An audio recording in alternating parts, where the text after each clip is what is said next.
Vajiraman Ravi has been still there even during my mains preparation, during both my attempts 2023-24. I started my preparation in 2018 here as a foundation batch student, and finally I'm again back here 6 years later. The life has come full circle finally. I post-graduated actually in year 2018. After that I came to Vajiraman Ravi, as the name has always been there, where I was completely clueless कि क्या करना है क्या नहीं. And that year I think ये join किया test series मैंने, and we had those regular feedback sessions. GS we had GS. I was enrolled for the GS thing. I had that regular feedback session after every copy that was checked. We had those mentoring sessions going on. So उससे पता चलता था what is wrong, where I should add on, what is the changes I need to make, etc. So it went like that, and I really scored good in GS. Last year also it was 435 marks in GS 1, 2, 3, 4. Hello everybody, I'm Shashank Gaurav. I hail from Chhapra, Bihar. I've got All India rank 57 in this year UPSC CAPF 2024 examinations. I've completed my 10th from Bihar itself and my 12th also from Bihar itself. I've completed my graduation from Ramjas College, North Campus, University of Delhi. After that, I'm preparing for UPSC examinations, especially CSE and CAPF. I've given 3 attempts for CAPF and 4 attempts for CSE examinations. In my first attempt of CAPF, I was not attempting for the physical thing because I cleared my written part in my first attempt only. Again, in second attempt, I cleared my written part, but I could not clear the medical thing. And in third attempt, the result is wonderful. I have got All India rank 57. Now I would be talking about the credits which I need to give. और इन सब में जिनको श्रेय जाता है वो है मेरी माता जी, जिनके प्यार ने मुझे इतना काबिल बनाया. उसके अलावा मेरे पिताजी का भरोसा, मेरे भैया का भरोसा और मेरे छोटे भाई का प्यार. इसके अलावा जो गाइडेंस हमें मिली वो मेरे मेंटोर्स से, प्रवीण सर और सिद्धार्थ सर से, जिन्होंने इस पूरे जर्नी में कदम कदम पे मेरा साथ दिया है. उन्होंने मुझे बताया है कि कैसे एक एक पेपर को बिट बाय बीट तरीके से आप पूरा कर सकते हो और कैसे एक एक क्वेश्चन पे आप फोकस कर सकते हो उसे मैक्सिमाइज करने के लिए. इसके अलावा अगर हम बात करें तो क्या क्या चीज़ें हमें इसके लिए प्रिपेयर करनी चाहिए, क्या हमारा प्रोसेस होना चाहिए, मैं वो आपसे डिटेल में बातें करूंगा. मेरी जो पर्सनल स्ट्रैटेजी है, जो मेरे पर्सनल वीकनेसेस और पर्सनल स्ट्रेंथ्स है, सब पे मैं आपसे बात करूंगा. अगर हम देखें तो CAPF एग्जामिनेशन जो कि एक 1 डे एग्जामिनेशन है, जिसमें आप पेपर 1 2 घंटे की होती है और पेपर 2 जो कि एक रिटन पार्ट है वो 3 घंटे की होती है. पेपर 1 का ड्यूरेशन 2 घंटे का है, जिसपे GS के सारे क्वेश्चंस आते हैं, specially subjects like polity, geography, economy, maths और ये सारे सब्जेक्ट्स. और पेपर 2 में हमारे पास ऐसे है, उसके अलावा आर्गुमेंट्स, रिपोर्ट्स और प्रेसी एंड कॉम्प्रहेंशन, जिसमें थोड़े और ग्रामर के पार्ट्स भी जोड़े जाते हैं. इन सब का एक कॉम्पोजिट प्रिपरेशन है जो मैं आपसे अब साझा करूंगा. पेपर 1 की अगर हम बात करें, एक एक सब्जेक्ट की अगर हम बात करें, सबसे पहले हम पॉलिटी पे बात करेंगे. जो सोर्स मैंने यूज करी वो सर्वव्यापी है, सब किसी को पता है कि वो सोर्स क्या है. वो है लक्ष्मीकांत, जिसमें बहुत ही तरीके से सारी चीजों को तोड़ के बिट बाय बिट तरीके से और एक एक टॉपिक को बहुत ही डिटेल में बताया गया है. हालांकि हमारा जो फोकस होता है वो कॉन्स्टिट्यूशन को पढ़ने का होता है और कॉन्स्टिट्यूशनल डिटेल्स को पढ़ने का होता है, पर जो लक्ष्मीकांत है उसमें उन्हीं डिटेल्स को बहुत ही सटीक तरीके से बताया गया है. तो आप इस जर्नी में लक्ष्मीकांत को डेफिनेटली फॉलो कर सकते हैं अपने पॉलिटी के सारे क्वेश्चंस के लिए. फिर आती है इकोनॉमी, जो कि एक एलिफेंट इन द रूम है. बहुत सारे लोगों को इकोनॉमी में बहुत ज़्यादा दिक्कतें आती हैं, इसलिए बेहतर ये होगा कि आप रमेश सिंह की बुक पढ़ लें. और विवेक सिंह इकोनॉमी की 550 क्वेश्चंस की एक नोटबुक आती है, एक PDF आती है, जिसे आप डाउनलोड करके लगा सकते हैं. वो आपको एक कंप्लीट प्रिपरेशन देगी इकोनॉमी के टॉपिक्स के लिए. फिर अगर हम बात करें ज्योग्राफी की, तो उस वक्त पे जब मैंने प्रिपरेशन अपनी चालू करी तो मेरा फिजिकल ज्योग्राफी पार्ट जो था वो काफ़ी अच्छा था, जहाँ पे मैं अपने फिजिकल थिंग को, फिजिकल के सारे नुआंसेस को बहुत ही अच्छे तरीके से पूरा कर चुका था. लेकिन फिर भी एक बहुत बड़ी लैकिंग आती थी मेरे मैपिंग पे. मेरी मैपिंग पार्ट काफ़ी कमज़ोर थी और स्पेशली जो मेरी प्लेसेस इन न्यूज़ थी, क्योंकि UPSC की हैबिट रही है डिफरेंट जगह पे प्लेसेस इन न्यूज़ के क्वेश्चंस पूछना. तो मैपिंग पार्ट में मेरे पास इशू ये थी कि मुझे वो सारे कॉन्टिनेंट्स ही नहीं याद थे शुरू में. मैंने उसके लिए अपने दोस्त से एक बुक मांगी थी जिसका नाम है मैपिंग मेड फन. एक स्टडी फंडा करके एक ऑर्गेनाइजेशन है, एक इंस्टीट्यूशन है जो इस बुक को निकालती है. बहुत ही कलरफुल और बहुत ही तरीके की बुक है जो आपको एक इंटरैक्टिव वे में सारी चीज़ें बता देती है. मैंने उसे फॉलो किया और ज्योग्राफी के मेरे मैपिंग वाले पार्ट काफ़ी क्लियर हो गए थे. तो आप डेफिनेटली उस चीज़ को रेफर कर सकते हैं. फिर आती है मैथ्स, जिसमें ऑलमोस्ट 20, 22 या 25 क्वेश्चन होते हैं. तो उसके लिए आप UPSC के डिफरेंट एग्जामिनेशन के डिफरेंट क्वेश्चंस को प्रैक्टिस कर सकते हैं. वो आपको एक एज देगी ओवर नॉर्मल पीपल, जो नॉर्मल बच्चे हैं जो केवल कुछ PYQs को ही रिवाइज करके आते हैं. तो आप डिफरेंट एग्जामिनेशन के PYQs को रिवाइज करें और समझें कि कैसे आप उस चीज़ को तैयार कर सकते हैं. आप उनके सारे टॉपिक्स को मैप करें, स्पेशली अगर आप देखते हैं तो प्रॉफिट एंड लॉस, या फिर वॉल्यूम सरफेस और इन सारी चीज़ों से, आपके टाइम एंड वर्क से, इन सारे क्वेश्चंस का आना बहुत ही तय है। तो क्यों ना हम उन सारे टॉपिक्स को पहले ही तैयार कर लें। फिर बात आती है कि आपने हिस्ट्री को कैसे पढ़ा और हिस्ट्री को पढ़ी कैसे जाए। हिस्ट्री बहुत सारे लोगों के लिए मोनोटोनस और बोरिंग हो सकती है, पर अगर आप उसे एक कहानी के किताब की तरह पढ़ेंगे तो आपके लिए वो हिस्ट्री काफ़ी आसान हो जाएगी। मैंने उसके लिए क्लास 11th की NCERT जो कि पुरानी वाली है और तमिलनाडु की बुक्स को फॉलो करा था। मेरे क्रिस्प नोट्स तैयार थे, खासकर हिस्ट्री में, जिसमें मुझे मेरी टाइमलाइन पता थी और कि क्या क्या चीज़ें कब कब हुई हैं, specially ranging from the ancient part two the medieval and the modern thing. आपको वो चीज़ करना बहुत इंपॉर्टेंट है कि आपकी एक फ्रेमवर्क तैयार हो कि कैसे किन किन ईयर्स में कौन कौन सी बड़ी घटनाएं हुई थी। बहुत बार ऐसी वक्त रही है जब यूपीएससी ने क्रोनोलॉजी पे क्वेश्चन पूछ लिया है कि कौन सी घटना सबसे पहले हुई। उन क्रोनोलॉजी को तैयार करने के लिए आप इन सारे बुक्स को रेफर कर सकते हैं। सबसे पहले एक फ्रेमवर्क बनाएं जहाँ पे डिफरेंट टॉपिक्स को लिखे कि ये चीज़ें इस वक्त पे हुई थी। जैसे एक मेजर नाम अगर आपको लूँ तो बैटल ऑफ पलासे और बैटल ऑफ बक्सर की बात आ जाती है, जो कि 57 और 64 1757 और 1764 में हुई थी। इन सारी चीज़ों को आपको फ्रेमवर्क वाइज तैयार करनी पड़ेगी। उसके बाद आपका फोकस ये होना चाहिए कि आप अब एक्स्ट्रा नुआंसेस को ऐड करें। खासकर यूपीएससी की ज्यादा फोकस एंशिएंट हिस्ट्री में मौर्यन, गुप्ता और उसके अलावा जो आर्ट एंड आर्किटेक्चर की पार्ट है उस पे रहती है। मिडाइवल से काफी कम क्वेश्चन आते हैं, तो आप उसे एक मैनेजेबल लेवल पे लाके रख सकते हैं। लेकिन उसके अलावा अगर हम देखें तो हमारी जो मॉडर्न इंडिया है उससे काफी क्वेश्चन आते हैं, स्पेशली द हिस्टोरिकल अंडरपिनिंग्स, जहाँ पे डिफरेंट एक्ट्स जो ब्रिटिश एरा में हुए थे या उन्हें लागू किया गया था, उनके बारे में आपको चीजें याद करनी पड़ेंगी, क्योंकि उससे अक्सर क्वेश्चन पूछा गया है both in UPSC CSE and CAPF। तो आपको ये चीज करनी काफी इंपॉर्टेंट है। अगर इसके बाद हम देखें तो साइंस, जिसमें कि 28 से 30 क्वेश्चन आते हैं, एक बहुत बड़ा मेजर चंक है। क्योंकि मेरी बैकग्राउंड बायोलॉजी रही है, मैंने ग्रेजुएशन जूलॉजी में करी है, तो मेरे लिए बायोलॉजी का पार्ट उतना मुश्किल नहीं था। लेकिन फिर भी अगर आप मुझसे पूछेंगे क्या क्या सोर्सेस हैं, तो मैं आपको बताऊंगा कि आप 11th की NCERT, 10th की NCERT, 9th की NCERT फॉलो करें। और अगर आपके पास बहुत ज़्यादा बैंडविड्थ है, जो क्योंकि एग्जामिनेशन बहुत पास है, तो आपको अपने बैंडविड्थ को एनालाइज करना पड़ेगा और आपको NCERT क्लास 12th के अंतिम 4 चैप्टर्स बायोलॉजी के पढ़ने इंपॉर्टेंट है, सो दैट आपकी इकोलॉजी वाली पार्ट जो अक्सर आती है वो काफी क्लियर हो जाए। तो इन सारे 30 क्वेश्चंस के लिए हमारा जो फोकस होना चाहिए वो NCERT के सारे टॉपिक्स पे होनी चाहिए। स्पेशली जो साइंस की जो बुक्स है ना, वो हमें बहुत ही अच्छा थ्रूपुट देती हैं, हमें समझाती हैं कि क्या क्या टॉपिक्स हमें स्पेशली पढ़ना है। आप PYQ को एनालाइज करें और आप उस चीज़ पे जाएं। इवन यूपीएससी CAPF में तो आपको अगर देखें तो डिमेंशनल फॉर्मूला जैसे क्वेश्चन भी पूछे गए हैं। उसके लिए आपको फिजिक्स का पढ़ना बहुत ज़्यादा इंपॉर्टेंट है, जो कि आपको NCERT ही देगी। ये सारे सोर्सेज आपके लिए बहुत ज़्यादा इंपॉर्टेंट हो जाते हैं। लेकिन अब बात आ जाती है कि हम कैसे इस चीज़ को प्रैक्टिस करें। ये तो पूरी की पूरी हमने पेपर 1 के खाके को तैयार कर लिया, पर हमारा प्रैक्टिस कैसे कर सकते हैं हम पूरे के पूरे पेपर 1 के लिए। इस प्रैक्टिस के लिए सबसे अच्छा सोर्स होगा हमारा PYQ सिर्फ इस एग्जामिनेशन का ही नहीं, बहुत सारे एग्जामिनेशंस का जो भी यूपीएससी कंडक्ट कराती है, ranging from EPFOs and Jio scientist, उसके बाद CDS और भी एग्जामिनेशन जो यूपीएससी कंडक्ट कराती है। उसके लिए मैंने एक चीज़ यूज़ करी थी, एक ऐप है PYQ 247, जिसपे आप यूपीएससी ऑल इन वन करके एक कोर्स है, जो कि आपको बहुत सारे PYQs को एक जगह इकट्ठा करके उसके बहुत ही अच्छे सॉल्यूशंस आपको प्रोवाइड करती है। तो आप उस चीज़ को बहुत ही अच्छे तरीके से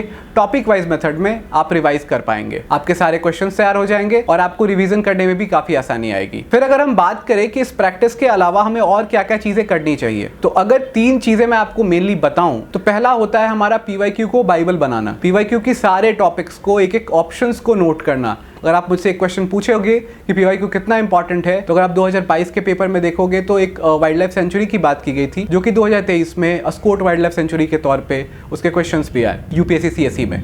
तो इससे आपको पता लगता है कि कैसे PYQ काफ़ी इंपॉर्टेंट हो जाता है। बहुत सारे क्वेश्चन जो CAPF में है वो एज इट इज़ रिपीट भी हो जाते हैं, तो आपके लिए PYQ बाइबल की तरह काम करता है। सेकेंडली अगर मैं आपको बताऊं तो आपका जो प्रैक्टिस होना चाहिए ना, वो टाइम बाउंड मैनर में होना चाहिए। थर्डली अगर आप फोकस करें तो आपको दूसरे पेपर्स को, दूसरे एग्जामिनेशन के पेपर्स को भी इस पे इनकलकेट करना चाहिए फॉर प्रैक्टिस पर्पसेस। वो आपके हॉराइजन को काफी एक्सपैंड कर देती है। फिर अब बात आती है पेपर 2 की, जिसमें बच्चे हमेशा से एक लूप में फंसे होते हैं कि पेपर 1 को हमेशा तैयार करना है और पेपर 2 की क्वेश्चंस हम नहीं कर पाते हैं। हमारा हमेशा से ये प्रॉब्लम रहा है कि पेपर 2 हम कंप्लीट ही नहीं कर पाते हैं। क्योंकि मेरा बैकग्राउंड यूपीएससी CSE का भी रहा है, जिसमें मैंने 4 अटेम्प्ट दिए हैं और मैंने मेंस लिखा है रिसेंटली, जहां मैं इंटरव्यू नहीं क्लियर कर पाया था। तो मेरा जो पेपर 2 का स्ट्रैटेजी है वो बहुत ज़्यादा रिलाई किया था CSE के प्रिपरेशन पे, क्योंकि मेरी राइटिंग स्पीड अच्छी थी, क्लैरिटी थी, लेजिबल हैंडराइटिंग थी। उसके अलावा अगर आप पूछेंगे तो कंटेंट एक मेजर पार्ट प्ले करता है पेपर 2 में। तो जो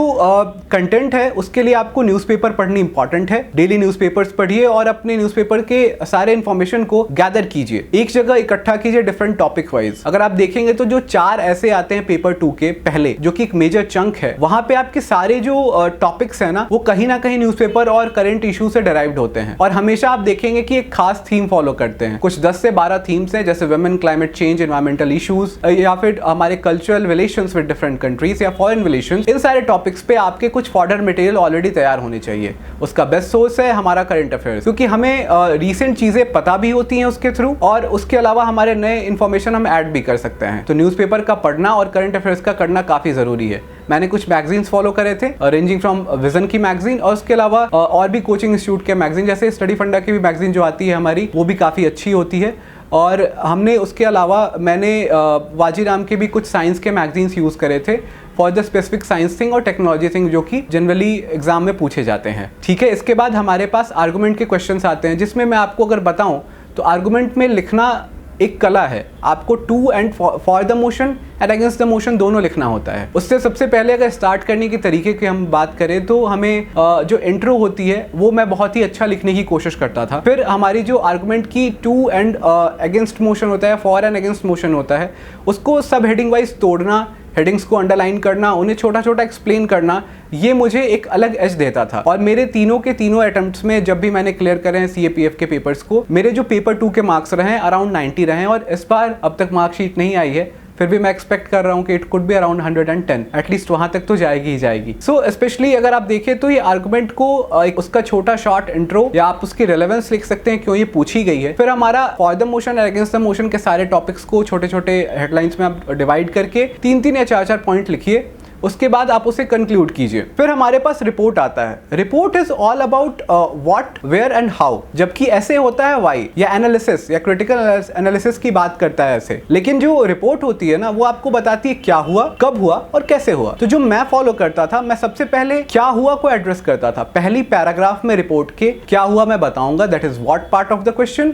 देन मैं बताऊंगा क्या हुआ और कैसे हुआ, वेयर और व्हाई, ये मैं डील करूंगा, और हाउ भी बताऊंगा। ये मेरे फॉलोड जो पैसेजेस के जो पार्ट होते थे रिपोर्ट के, वो चीज मैं कंप्लीट कर पाता था। और फिर एक कैची इंट्रो के कंक्लूजन के साथ आप कंप्लीट भी कर सकते हो। वो कंक्लूजन बहुत ज्यादा एविडेंट नहीं होनी चाहिए, पर रिपोर्ट भी एक कंक्लूडिंग रिमार्क के साथ खत्म होता है। जैसे कि आप यूज कर सकते हो विजन 2047 के साथ कोई भी टॉपिक जो है रेलेवेंस के साथ आ जाती है, या फिर सबका साथ सबका विकास सबका विश्वास जैसे आप अगर टर्मिनोलॉजी यूज करते हो तो वो आपको अच्छी खासी एक एज देती है। क्योंकि पढ़ते पढ़ते एट द एंड जो एग्जामिनर है वो ये सोचता है कि इसने जाते जाते क्या बातें मुझे बताई, वो एक लास्टिंग इंप्रेशन छोड़ती है आप पे और आपको एक्स्ट्रा मार्क्स देती है। इसके बाद प्रेशी की जो स्ट्रैटेजी होती है 1/3 में उसे कम करना होता है किसी भी पैसेज को। तो हमारा जो फोकस होना चाहिए, मैं क्या ट्राई करता था, जो एक्स्ट्रा एज मुझे देती थी कि मैं प्रेसी में भी थोड़ी बहुत इंट्रो की बातें कर लेता था, उसे छोटा करते हुए भी, और कंक्लूड करने की भी बातें मैं किया करता था। भले मैं उस पैसेज को 1/3 में कन्वर्ट कर रहा हूं, पर मैंने इंट्रो और कंक्लूजन जैसी चीजें,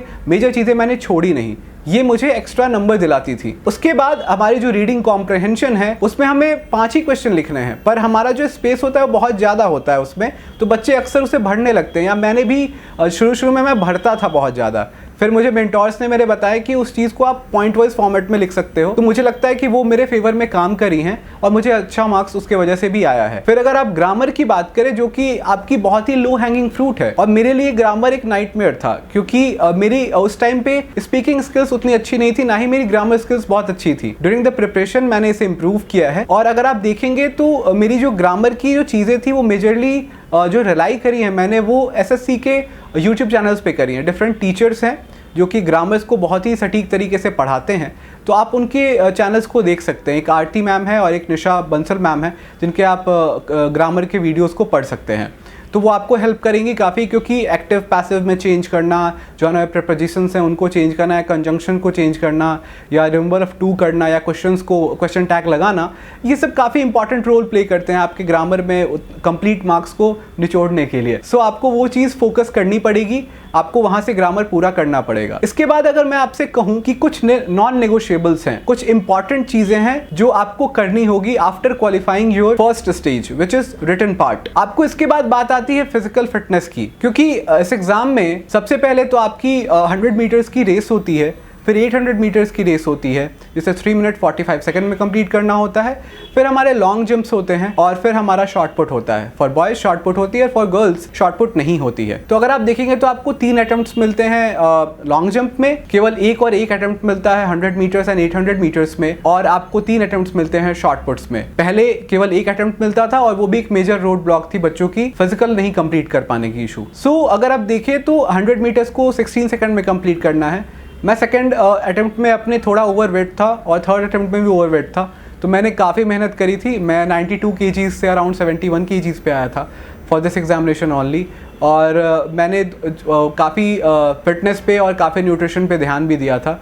तो मेजर बात ये आ जाती है कि जब आप फिटनेस की चीज़ें करते हैं तो आपको अपने न्यूट्रिएंट्स को भी कंट्रोल में रखना पड़ता है, आपका खाना थोड़ा कंट्रोल होना चाहिए, एंड देन आपकी न्यूट्रिएंट जो होती है वो इन्वेस्ट होनी चाहिए। आप कम खाएं बट सही खाएं, सो दैट आपको वो ताकत दे for toiling hard on to the fields. तो बात ये आ जाती है कि आपका 100 मीटर और 800 metre they are quite doable, पर जो लॉन्ग जंप होती है वो बहुत ट्रिकी हो जाता है। खुद इस बार के अटेम्प्ट में मेरी जो लॉन्ग जंप है वो थर्ड अटेम्प्ट में मैंने पास किया था, and I was the last one two qualify, because I had kind of fair from the long jump, क्योंकि वो चीज़ मैं कवर अप नहीं कर पाता हूँ। जनरली मैंने ग्राउंड पे भी जहाँ पे मैंने प्रैक्टिस करी थी वहाँ पे मेरा लॉन्ग जंप का काफ़ी इशू रहा था। बहुत ही कम दिनों तक मैंने केवल ग्राउंड पे अगर आप काउंट करोगे तो 2 महीने के ड्यूरेशन में मैंने 6 या 7 जंप्स ही क्लियर करे होंगे, but it was a lucky day, I could clear that on my physical day. Then आपकी फॉलोड बाई फिजिकल आपके पास आता है मेडिकल का इशू। आपको मेडिकली कंप्लीटली फिट होना पड़ता है।